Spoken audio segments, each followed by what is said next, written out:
Perkenalkan nama saya Felicia Linim 152210012. Di sini saya akan mempresentasikan review 2 BPA saya. Untuk isu yang saya angkat, pertama ada isu tapak, di mana tapak berada di Simpang Dago dengan kondisi yang berkontur, sehingga sering terjadi banjir. Karenanya untuk isu ini saya akan melakukan solusi berupa cut and fill pada tapak, sehingga memungkinkan pengurangan resiko banjir, serta memungkinkan dibangunnya mid hingga high rise building. Selanjutnya ada jalan di area Simpang Dago ini yang sudah cukup lebar, tapi sayangnya banyak yang sering parkir di bahu jalan, sehingga mengganggu lalu lintas.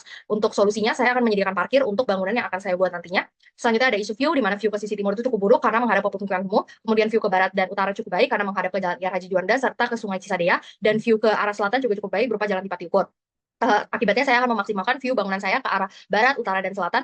Dengan notes, saya akan merapikan dulu Sungai Cisadea sehingga layak untuk menjadi view bangunan saya serta menjadi elemen yang akan saya masukkan pada plaza saya nantinya.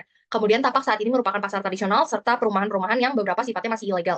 Akibatnya saya akan membuat pasar modern yang lebih layak. Kemudian saya akan memindahkan pasar-pasar tradisional tadinya masuk ke dalam pasar modern saya, serta saya akan merelokasi warga yang rumahnya ilegal tersebut ke rusun-rusun terdekat.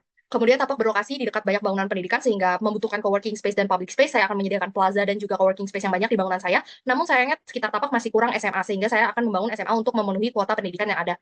Untuk isu desain saya mengangkat isu sustainability secara sosial di mana area sosial sekitar membutuhkan sebuah bangunan pendidikan berupa SMA, pasar, dan juga public space yang akan saya jadikan plaza dan juga coworking space. Untuk isu sustainability secara ekonomi saya akan melakukan subsidi silang dari perkantoran, pasar, ke plaza dan sekolah sehingga manajemennya akan lebih baik. Untuk isu sustainability secara lingkungan, saya akan memaksimalkan energi harvesting dan memaksimalkan cahaya serta sirkulasi alami.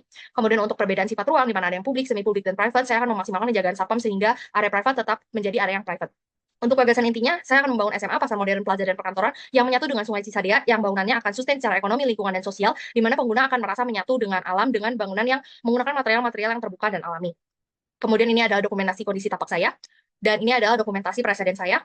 Kemudian ini adalah program luas sekolah, pasar, dan fasilitas bersama, di mana luas total yang diperlukan sekitar 42.000 meter persegi, dan ada juga hubungan ruang pasar dan hubungan ruang sekolah. Kemudian kita masuk ke alternatif satu, di mana alternatif satu terdiri dari dua masa yang digabungkan sebuah jembatan di lantai duanya. Ini adalah side plan-nya, dan ini adalah block plan-nya menampilkan lantai dasar, lantai 2, lantai 3, lantai 4, lantai 5, dan kemudian kita masuk ke lantai 6, di mana setelah lantai ini, bangunan-bangunan akan lebih masuk ke fungsi yang private. Di lantai 7, lantai 8, 9, dan juga di lantai atap akan ada sebuah skylight dan juga roof garden yang hanya bisa diakses dari area private saja. Kemudian ini adalah potongan yang membagi zonasi private, publik, dan semi publik yang legenanya dapat dilihat di halaman ini. Kemudian ada perspektif dan vacate, di mana masa bangunan lebih terlihat di halaman ini.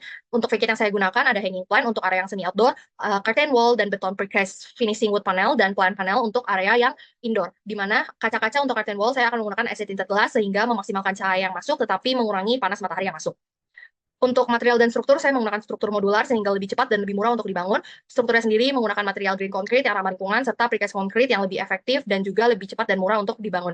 Kemudian untuk ruang terbuka hijau yang perlu perkerasan, saya akan menggunakan porous pavement sehingga lebih irit secara KDB dan lebih maksimal peresapan airnya. Saya juga akan menempatkan shear wall di core-core yang ada pada bangunan saya sehingga bangunan tahan dari gempa bumi.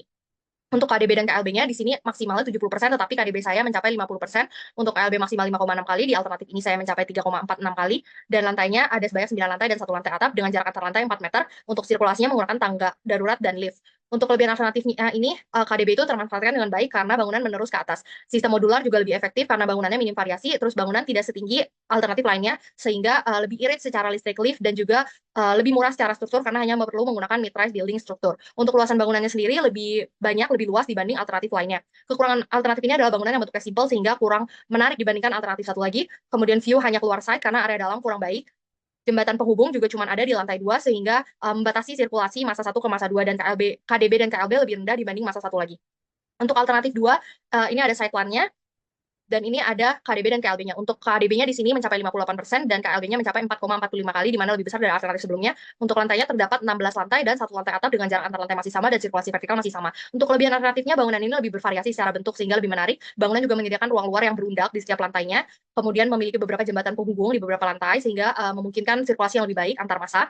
KDB dan KLB bangunan juga lebih besar dibandingkan alternatif satu lagi. Untuk kekurangan alternatifnya, penggunaan listrik lebih boros karena lebih tinggi bangunannya sehingga listrik lift pasti lebih banyak. Kemudian KDB kurang termanfaatkan dengan baik karena ukuran yang berbeda-beda dari bawah sampai atas, lalu membuang area yang seharusnya bisa dibangun menjadi KLB karena bentuknya berundak. Bangunan juga cukup tinggi sehingga harus menggunakan high-rise building structure, dan sistem modular tidak seefektif alternatif sebelumnya karena di sini bentuknya berbeda-beda di setiap lantainya. Luasan bangunannya juga sedikit lebih rendah dibandingkan alternatif lainnya. Sekian presentasi dari saya, terima kasih.